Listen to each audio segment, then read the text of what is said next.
পরদিন তাজদার সাইনাকে নিয়ে ঢাকায় রওনা হয়েছে। রওশনারা নীরবে সম্মতি দিয়েছে। তাজদার মায়ের মন খারাপ বুঝতে পেরেছিল, তাই কথা দিয়েছে একদিন আগে সে ফিরে আসবে, বাড়ির সবার সাথে সময় কাটাবে, এমনকি তার মামার বাড়িতে গিয়েও ঘুরে আসবে। তখন রওশনারা খুশি হয়েছিল। আকাশপথে সংক্ষিপ্ত যাত্রা শেষে তারা যখন ঢাকা শাহজালাল আন্তর্জাতিক বিমানবন্দরে নামলো, তখন বিকেলের রোদেলা আকাশটা কিছুটা মলিন হয়ে এসেছে। চট্টগ্রাম থেকে বিমানে আসায় ক্লান্তি খুব একটা হয়নি, তবে সাইনার চোখে মুখে এক ধরনের মুগ্ধতা ছিল। মেঘের ওপর দিয়ে ওড়ার প্রথম অভিজ্ঞতা সে নিজের অজান্তেই বারবার তাজদারের কাছে গল্প করছিল। তাজদার চুপচাপ তার এক্সাইটমেন্ট দেখছিল আর মনে মনে ভাবছিল ইউকে গিয়ে যখন সেখানকার দর্শনীয় স্থানগুলো সে দেখবে, তখন তার উত্তেজনা কেমন হবে। যদিও এইবার সম্ভব না, তার চতুর্থ বর্ষের ফাইনাল শেষ হবার পর ইনশাল্লাহ। বিমানবন্দর থেকে তাজদারের ব্যক্তিগত গাড়ি তাদের নিয়ে রওনা দিল গুলশানের উদ্দেশ্যে। যানজট ঠেলে যখন তারা গুলশানের অভিজাত সেই বাড়িতে পৌঁছালো, তখন সন্ধ্যা ঘনিয়ে এসেছে।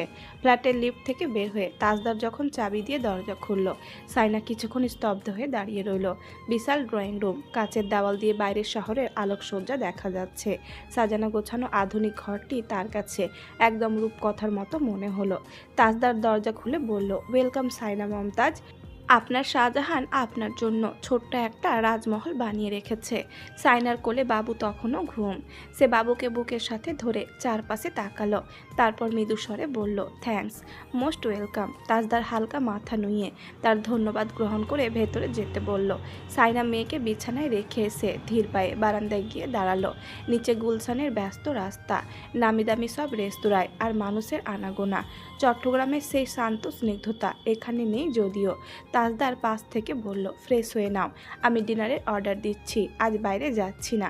সাইনা তার দিকে ফিরল, তারপর মাথা দুলিয়ে সায় জানালো তার এখানে ভালো লাগছে। বড় আম্মুকে তার ছেলে কথা দিয়ে এসেছে একদিন আগে ফিরে গিয়ে পরিবারের সাথে সময় কাটাবে। সেই দায়বদ্ধই সাইনাকে সবচেয়ে বেশি স্বস্তি দিচ্ছে, নইলে এখানে এসেও তার টেনশনে থাকতে হতো। ওরা তাকে কি ভাবছে এই ভেবে তার অতিরিক্ত দুশ্চিন্তা করায় এই রোগটা কবে যে দূর হবে সে জানে না। এইসব ভাবতে ভাবতে সে হঠাৎই খেয়াল করলো তাজদার সিদ্দিকী আজও ব্লু রঙা শার্ট পরেছে।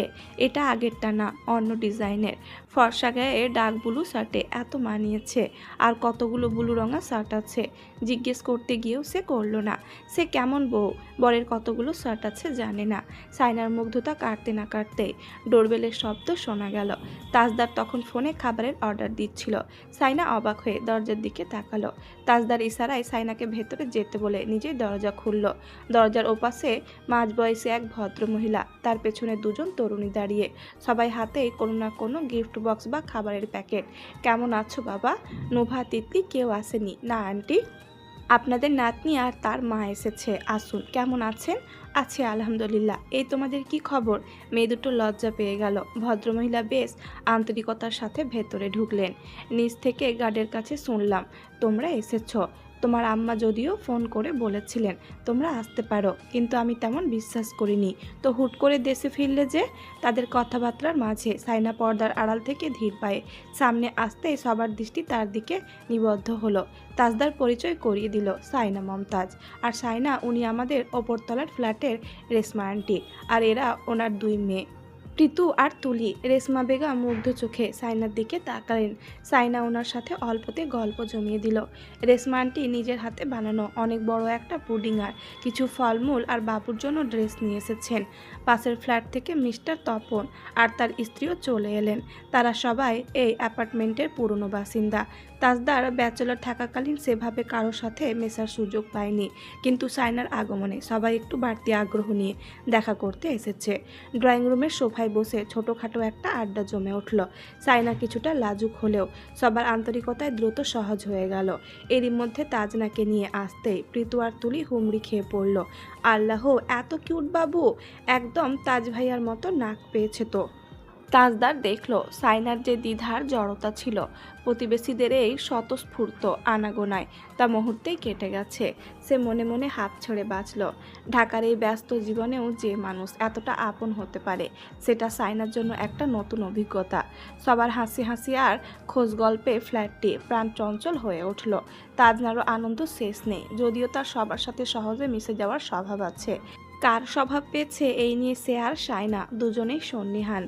সায়নার ছোটবেলায় এই স্বভাবটা ছিল, সবার সাথে মিশতো, সবার ঘরে যেত, মান অপমান বুঝতো না এতটা। বড় হতে সে অনেকটা সংকুচিত হয়ে গিয়েছে। আর তাজদার ছোটবেলা থেকেই একগুঁয়ে ছিল, সহজে কারোর সাথে মিশতো না। হাতে গোনা কয়েকটা কাজিনার বন্ধু ছিল তার, বন্ধুত্ব করতো মানুষ বেছে বেছে। এখন যদিও নেটওয়ার্কিং আর সোশ্যাল কমিউনিকেশনের কারণে তার অনেক পরিচিত বেড়েছে, কিন্তু আগে এতটাও ছিল না। তাই তাজনা বাবার স্বভাব পেয়েছে বললে ভুল হবে। রেশমা আন্টি তাদের ডিনারের দাওয়াত করলো, তাজদার তা বিনয়ের সাথে ফিরিয়ে দিল। রেশমা আন্টিও জোরাজুরি করলো না, উনি ডিনারের প্রস্তুতি নিয়ে আসেননি, সৌজন্যতার খাতিরে বলা দরকার তাই বলেছে। কিন্তু আগামীকাল তাদের লাঞ্চ ওখানেই করতে হবে, অমন ওয়াদা করে ফিরে গেলেন। ও হ্যাঁ, এরই মধ্যে আরও কয়েকটা দাম্পতি দেখতে এসেছে, খাবার দাবার আর বাবু আর বইয়ের জন্য উপহার সামগ্রী নিয়ে। সাইনা এটুকুতেই বুঝলো, বাড়িওয়ালা হিসেবে বড় আব্বু হয়তো আন্তরিক মানুষ, তাই সবাই তাদের সাথে সবাই এত আন্তরিকতা দেখাচ্ছেন। কিছুক্ষণ পর রান্নাঘরের কাউন্টারে রাখা বড় বড় কয়েকটা ব্যাগ খুলতে তাজদার আর সাইনা একে অপরের দিকে তাকিয়ে হেসে উঠল। সাহিদা বেগম যে ভেতরে ভেতরে এত আয়োজন করে রেখেছেন সেটা তারা ঘুনুক্ষরেও টের পায়নি। ব্যাগের ভেতর থেকে বেরিয়ে এলো কয়েক কেজি আটা, ময়দা, 2 লিটারের তেলের বোতল, এমনকি কয়েকটা গায়ে মাখা সাবান আর শ্যাম্পুর প্যাকেটও। সাহিদা বেগম হয়তো ভেবেছেন জামাই বউ ঢাকায় গিয়ে হুট করে কোথায় এসব খুঁজবে, তার চেয়ে ঘর থেকে গুছিয়ে দেওয়াই ভালো। তাজদার একটা সাবানের প্যাকেট হাতে নিয়ে বলল, সিরিয়াসলি গুলশানে দোকানপাট নেই নাকি আমরা কোনো গহীন জঙ্গলে সংসার পাততে যাচ্ছি? সাইনা আটার প্যাকেটটা গুছিয়ে রাখতে রাখতে বলল, ভালোই হয়েছে, কাল সকালে অর্ডার করতে হবে না কিছু। হাসাহাসি আর কথাবার্তার মাঝেই ডেলিভারি বয় খাবার নিয়ে এলো। বিফ বিরিয়ানি আর কাবাবের মোমো গন্ধে ড্রয়িং রুম ভরে উঠল। তাজদার খাবারগুলো টেবিলে সাজাতে সাজাতে বলল, লিসেন সাইনা মমতাজ, আম্মা যেহেতু এত কষ্ট করে আটা পাঠিয়েছেন, কাল সকালে কিন্তু আমি গরম গরম হাত রুটি খাবো, কোনো এক্সকিউজ চলবে না। সাইনা সরু চোখে তার দিকে তাকালো, আমি ঘরে সমস্ত কাজ জানি, আপনি কি মনে করেছেন আমি কাজবাজ জানি না? তাজদার ইচ্ছে করে বলল, তেমনই শুনেছি, মানে রান্নাবান্না একটা বেসিক স্কিল, এটা আমি পারবো না। আপনি ভাবলেন কি করে? আপনি ভুলে যাচ্ছেন আমি কয়েক মাসে প্রস্তুতি নিয়েই আইটিএস দেওয়া মেয়ে। আমার স্কোর দেখে কেউ ভাবতেই পারবে না আমি এত অল্প সময়ে প্রস্তুতি নিয়েছি। তাজদার তার গড়গড় করে বলা কথা মনোযোগ দিয়ে শুনে যাচ্ছে, গম্ভীর হয়ে। মনে হচ্ছে এই প্রথম তার সাথে কোনো জড়তা ছাড়া, সংকোচ ছাড়া, কোনো মেকি ভাব ছাড়াই এত সাবলীলভাবে কথা বলছে সাইনা মমতাজ। সাইনা কথা বলতে বলতে তার দিকে তাকিয়ে থেমে গেল। তাজদারকে ওভাবে তাকিয়ে থাকতে দেখে সে চুপসে গেল। তাজদার তার দিকে এগোতে এগোতে ঠোঁট উল্টে বলল, মেন্টর কে ছিল মানে? সাইনা অবাক হলো, পিছিয়ে যেতে যেতে তার বুক বরাবর হাত ঠেলে দিয়ে ঠান্ডা গলায় বলল, ঘরের মানুষের কাছে পড়ে কজন এমন স্কোর এনেছে সেটা আগে দেখান। তাজদার এক চুলও পিছু হটল না, বরং সাইনার হাতটা সুকৌশলে নিজের হাতে পেঁচিয়ে নিয়ে তাকে চট করে টেনে নিল নিজের আয়ত্তে। সাইনার শ্বাস আটকে এলো, চোখে চোখ রেখে ঠোঁটের কোণে অল্প করে আত্মবিশ্বাসী হাসি ঝুলিয়ে তাজদার বলল, মেনে নিলাম স্টুডেন্ট ভালো ছিল, ব্রিলিয়ান্ট ছিল, but remember a brilliant student shines brighter under the right mentor. তাজদারের এই আকস্মাত আক্রমণে সাইনা কিছুটা হকচকিয়ে গেছে। বুকের ভেতর হৃৎপিণ্ডের ধুকপুকানিটা এক লাফে বেড়ে গেল কয়েক গুণ। সে ছাড়িয়ে নেওয়ার চেষ্টা না করে বরং স্থির দৃষ্টিতে তাকালো তাজদারের চোখের দিকে। তাজদার তার মুখের কাছে মুখ ঝুঁকিয়ে ফিসফিস করে বলল, স্কোর সবাই দেখেছে মানলাম, কিন্তু এই স্কোরের পেছনে যার রাত জাগা পরিশ্রম আর শাসন ছিল তার কথা কে বলবে? সাইনা মুখটা অন্যদিকে ঘুরিয়ে নিয়ে তার ছিলে সুরে বলল, শাসন না শোষণ, সেটা নিয়েও বিতর্ক হতে পারে। তাজদার হাতের বাঁধন আর একটু শক্ত করে ধরে নিজের দিকে সাইনাকে আরও 1 ইঞ্চি টেনে নিল। শশনই সয়, তবে এই রেজাল্টের পর রিওয়ার্ডটা কিন্তু আমার পাওনা, সেটা দিতে কিপটামি করছেন কেন মিসেস সিদ্দিকী? সাইনার গাল দুটো মুহূর্তে রাঙা হয়ে উঠল। সে নিজেকে সামলে নিয়ে গম্ভীর হওয়ার ভান করে বলল, আপনার পাওনা মিটিয়ে দেব, তবে আগে হাতটা ছাড়ুন, কেউ দেখে ফেলবে। তাজদার ভুরু নাচিয়ে বলল, এখানে কেউ নেই, এটা ভুলে যাওয়ার ভান করে লাভ হবে না। পাওনা কিভাবে মেটাবেন সেটার প্রসেস সম্পর্কে একটা ডিসকাশন চলুক খেতে খেতে। নো ওয়ে, তাজদার কিছু বলতে যাবে তনধ্যি তাজনা কেঁদে উঠেছে। সাইনার ঠোঁটের কোণে তির্যক হাসি রেখা ফুটে উঠল। তাজদার তাকে ছেড়ে দিয়ে গুরুতর ভঙ্গিতে পাশ কাটিয়ে চলে গেল মেয়ের কাছে। সাইনা দাঁড়িয়েই রইল। উফ, জান আরেকটুর জন্য বেরিয়ে আসছিল হঠাৎ হঠাৎ মানুষের রূপ পাল্টাতে। সে কখনো দেখেনি। গিরগিটি সিদ্দিকি। সাইনা বিরিয়ানি আর কাবাবগুলো টেবিলে গুছিয়ে রাখলো, কিন্তু তার মন পড়ে রইল অন্য কোথাও। ড্রয়িং রুম থেকে তাজনার খিলখিল হাসির শব্দ আসছে। একটু আগে যে বাচ্চাটা কাঁদছিল, বাবার কোলে যেতেই তার কান্না উধাও।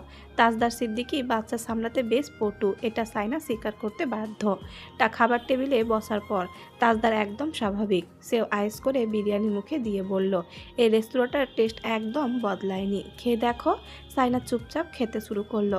তাজদার হঠাৎ বলল, কাল লাঞ্চের পর আমরা একটু বেরোবো, কিছু শপিং করা দরকার। সাইনা বলল, আমি যাব না।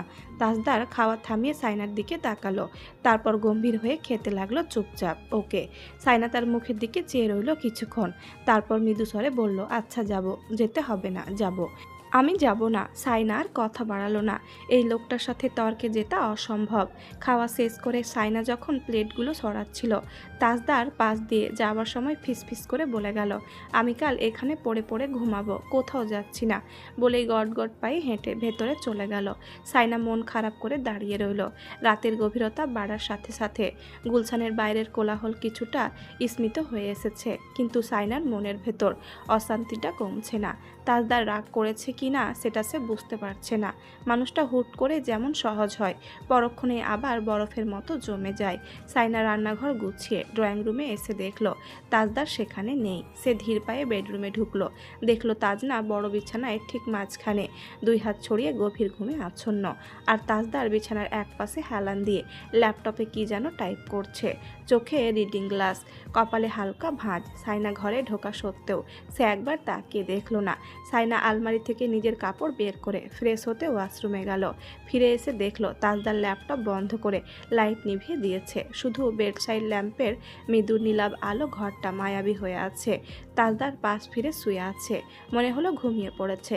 সাইনা বিছানার অন্য পাশে সাবধানে বসলো যাতে তাজনার ঘুম না ভেঙে যায়।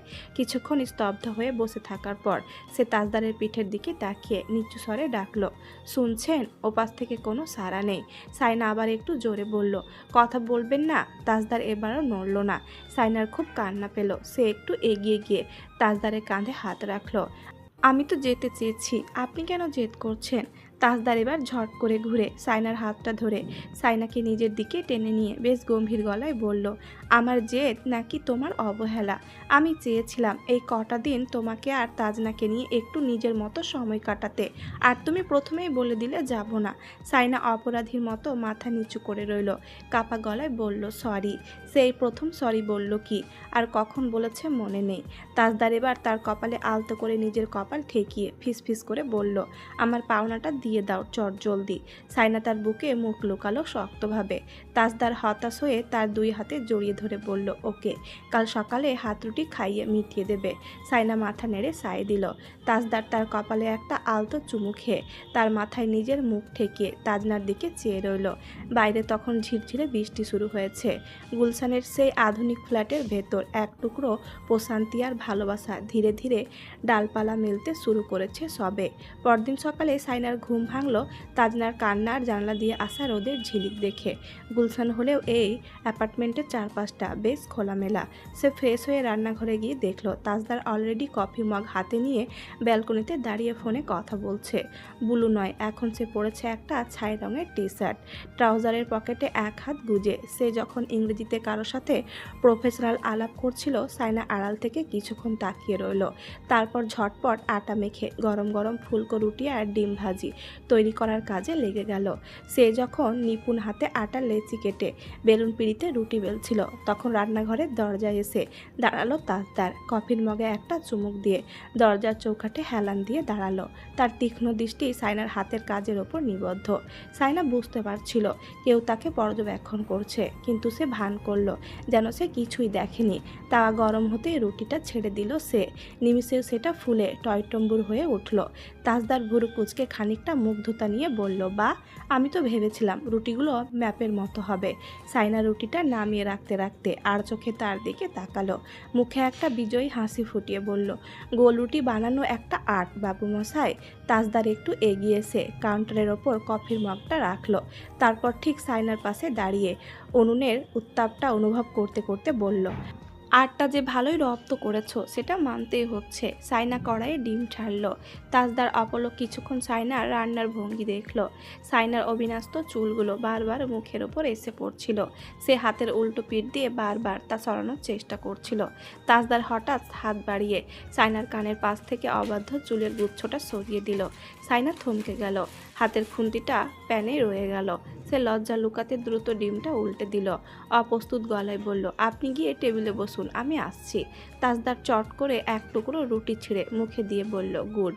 মেন্টর হিসেবে আমি নিজেকে 10-এ 10 দিচ্ছি। আমার ভয়ে তুমি এত দ্রুত সব শিখে ফেলেছ।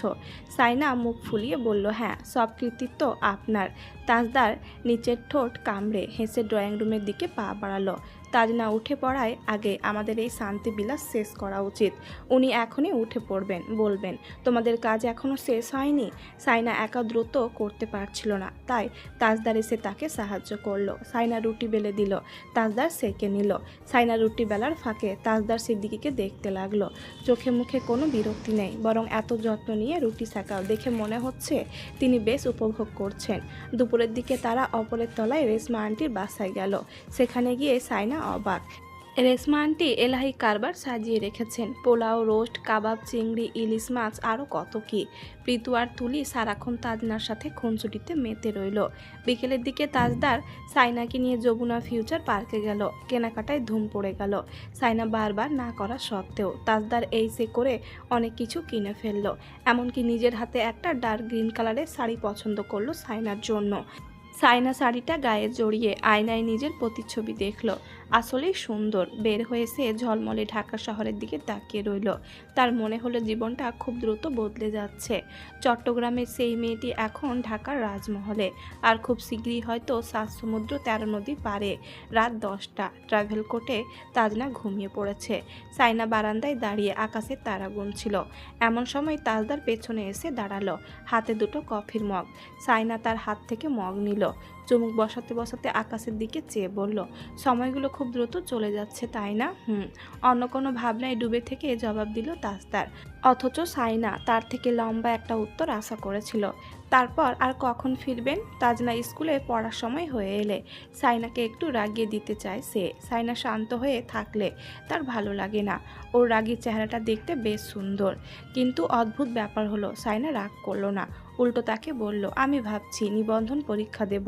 তাজদার একটু অবাক হলেও সেটা প্রকাশ করলো না, স্বাভাবিকভাবেই প্রশ্ন করলো, এই সিদ্ধান্ত কখন নেওয়া হয়েছে?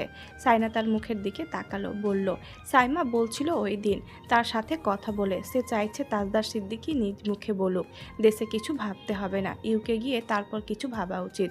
কিন্তু সে গুড়ে বালি, বরং তাকে হতাশ করে দিয়ে তাজদার সিদ্দিকী বলল, ওকে, আমি নুভাকে বলবো ব্যাপারটা দেখতে। না, নুভা না, তৌসিফকে বলবো, ও বুঝবে ভালো।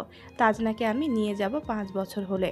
ওখানকার এডুকেশন সিস্টেম অন্য লেভেলের, এখানে ওকে পড়ানোর ইচ্ছে নেই আমার। তাছাড়া সিকিউরিটি আর লাইফস্টাইল সব আলাদা। তোমার ওকে নিয়ে চিন্তার কোনো কারণ নেই। সাইনা মুখটা সামান্য পাশ ফিরিয়ে রেখেছিল, মুখটা থমথমে গম্ভীর হয়ে আছে। তাজদার নিঃশব্দে তার দিকে তাকিয়ে হাবভাব বোঝার চেষ্টা করলে। ঠোঁটের কোণে ধেয়ে আসা হাসিটা শেষ মুহূর্তে সামলে নিল, কফির মগটা তুলে নিয়ে মুখের সামনে আড়াল করে।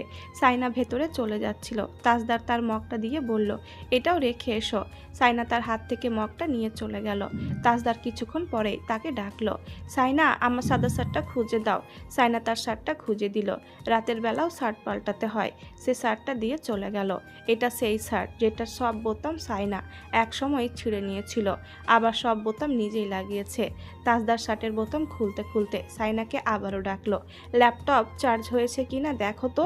সাইনা গট গট পায়ে হেঁটে হেঁটে তার আদেশ চুপচাপ পালন করে যাচ্ছে। তাজদার ইচ্ছে করেই আবারও আদেশ দিল, বিছানার চাদরটা পাল্টে দাও। সাইনা তাই করলো। বিছানার চাদর পাল্টে ঘাড় ফেরাতেই দেখলো বেড সোফায় তাজদার সিদ্দিকী উদাম গায়ে বসে এদিকেই চেয়ে আছে। মুখ দেখে বোঝার উপায় নেই সে সাইনার সাথে মজা করছে। মনে হচ্ছে সে বেশ গম্ভীর হয়ে কোনো জটিল কিছু চিন্তা করছে। সাইনা বিছানার চাদরটা তার দিকে ছুঁড়ে মারল। তাজদারের শরীর ঢেকে গেল। সে চাদরটা মুখের ওপর থেকে সরিয়ে আরও গম্ভীর মুখে সাইনার দিকে চেয়ে রইল। সাইনা বারান্দায় চলে গেল নিজের রাগ সংবরণ করতে করতে। খেয়াল হলো তাজদার সিদ্দিকী শার্টের বোতাম লাগাতে লাগাতে এসে পড়েছে। সে স্বাভাবিকভাবেই দাঁড়িয়ে রইল। তাজদার জানতে চাইল কোনো সমস্যা। সাইনা মাথা নাড়ল। ঘুম, একটু পর। ওকে। সে মাথা নামিয়ে ফোনে চোখ রাখল। তা আর চোখে খেয়াল করলো সাইনা তাকে ঢাকায় এনেছে ফোনে চোখ ডুবিয়ে রাখার জন্য। কিছুক্ষণ চুপচাপ দাঁড়িয়ে থাকার পর সে যখনই চলে যেতে নিল তখনই ফোনে চোখ ডুবিয়ে রাখা অবস্থায় তার কবজি শক্ত হাতে ধরে হ্যাঁচকা টানে নিজের কাছে টেনে নিয়ে এলো তাজদার সিদ্দিকী। সাইনা তার মুখের দিকে অবাক জলজলে দৃষ্টিতে তাকাতে তাজদার ফোনটা পকেটে রাখতে রাখতে মাথা নামিয়ে তার চুবুকে চুমু খেলো। সাইনা সরে যাওয়ার চেষ্টা করলো, নিজেকে ছাড়িয়ে নিতে না পেরে রেগে মেগে বলল, I hate you but I love you more, I hate you more. Tajdar তাকে হালকা ঠেলে দিয়ে দেওয়ালের সাথে চেপে দাঁড় করিয়ে ধীরে ধীরে বলল, ভাগ্যিস আল্লাহ আমাকে মগজ দিয়েছে তোমার লাভ ল্যাঙ্গুয়েজ বুঝতে। সাইনা ক্ষিপ্ত হয়ে বলল, কোনো লাভ টাভ কিছু নেই। তাজদার তাকে টেনে আরও মুখোমুখি নিয়ে এসে বলল, তাহলে আর 10 বছরও দেশে ফিরবো না। এই যে এখন ছুঁয়ে আছি তোমাকে, তুমি আমাকে ছুঁয়ে আছো, এটা আগামী 10 বছরে আর সম্ভব হবে না। বলেই তার চিবুক জুড়ে চুম্বন করতে লাগলো। সাইনা কেঁপে কেঁপে উঠল, ধরা গলায় বলল, লাভ নেই বলেছি, ক্ষতি নেই তো বলনি। তাজদার সিদ্দিকী তাকে দু হাতে বুকের সাথে আষ্টে পিষ্টে জড়িয়ে নিতে নিতে মনে মনে প্রশান্তিময় হাসল। এটাই সেই মুহূর্ত, সেই স্পর্শ, সেই স্বীকারোক্তি যেটার একটাতেও কোনো ভনিতা নেই, তার কোনো অধিকার নামক দাবি নেই। সাইনা মমতাজের কোনো আপত্তি নেই। তারপর সাইনা ছোট্ট করে প্রশ্ন করলো, তারপর আর কি? তারপর দুটো মানুষ, একটা পুতুল আর একটা ঘর। কি হবে এসব দিয়ে? তাজমহল। সাইনা তার বুকের সাথে একদম লেপ্টে গিয়ে বলল, তাজমহল একটা কবর। তাজদার তার মাথায় চুম্বন করে বলল, কবরই তো আমাদের সব বিদ্বেষ, অহংকার, মনোমালিন্য, প্রতিশোধ, স্পৃহা, রেষারেষি, হিংসা, হিংস্রতার চিরস্থায়িত কবর। আর এই কবরের ওপরেই আমরা যে সংসার সাজাবো সেটাই আমাদের তাজমহল। তাসনুভা পুকুর পাড় থেকে এসে রাগে ফসফস করে যাচ্ছে। ঝিমলি তার হাবভাব দেখে বলল, কিরে রায়বাঘিনী, কোন পোকা কামড়ে দিল? কি দেখলে হঠাৎ এমন ফসফসানি কেন? তাসনুভার চোখে মুখে বিরক্তি উপচে পড়ছে। তারপর সে ঝিমলিকে যা বলল তাতে ঝিমলি হা হয়ে গেল। একটা নীল রঙের চেক লুঙ্গি আর সাদা নীল টি শার্ট পরা লোক বাড়ির পেছনে পাকা ঘাটের ওপর বসে বিরহের গান শুনতে শুনতে গল্প গুজব করছে। গানগুলো শুনলেই ঝিমুনি চলে আসে। ঝিমলি অবাক হয়ে জানতে চাইল, কে সে?